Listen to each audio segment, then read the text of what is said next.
I wanted to talk to you today about the fantasy element of the movie. How important was it that there was this sort of strand of fantasy and visually rich? Your movie. Oh yeah. It's key to the whole thing. I mean, I think that was part of the DNA of the whole script when I got hold of it and when we looked at it. But because the film is not a biopic as such, it's a recollection, a memory of someone unpacking all their thoughts and feelings from 30 years. It means that we get to explore and play in this kind of fantasy way. When we tell a story about our history, we have to communicate emotions. So we say, everybody flew. It felt like, we had this incredible concert and everyone was in the air.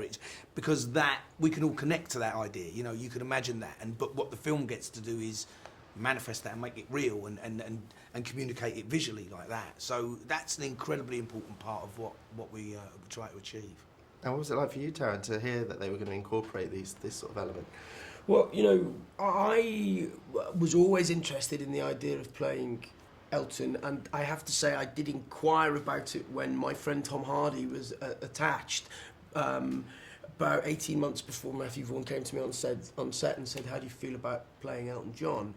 I hadn't read the script, and when I read the script in 2016, Lee Hall had been so innovative and inventive with that element of the story, and it just felt so exciting and unconventional. I think as filmmakers you're always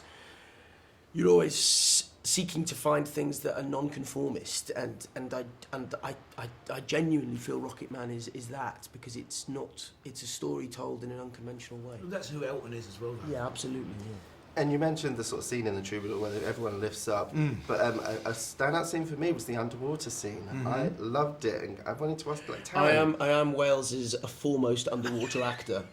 That's where you kept reassuring me, and I was like, "Are you okay to go to the bottom of this 15-metre pool?" Kingsman 1, Kingsman 2, on your back, Rocketman. while bubbles come out of your nose. They call me the amphibian.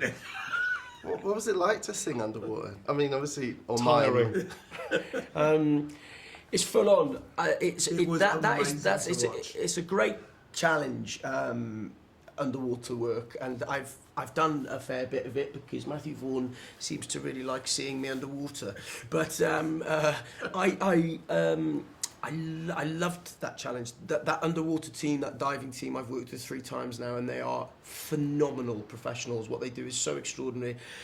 And I loved it. I'm 20 metres down, and sometimes when I'm in the swing of it, I'll go down for 15 minutes and just do take after take after take, and I don't hold my breath for that long. They come and bring me air, and then I'll stay on the.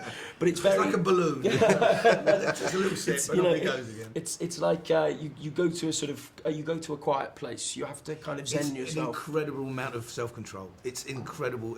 I mean, great acting is a lot about self-control anyway. But what Taron brings there is it's quite phenomenal to watch. And is the music fed to you? Jason Momoa, who? Yeah, Aquaman. Was the music fed to you through your ear, or? No, that's another extraordinary thing, is that there's underwater speakers. And the water does carry the sound. Yeah, the water carries the sound. I wouldn't say it sounds fab, but it's enough to mime along to. That's the only bit in the movie I'm actually miming. Is underwater. It sounds a little bit soggy, but otherwise it's good.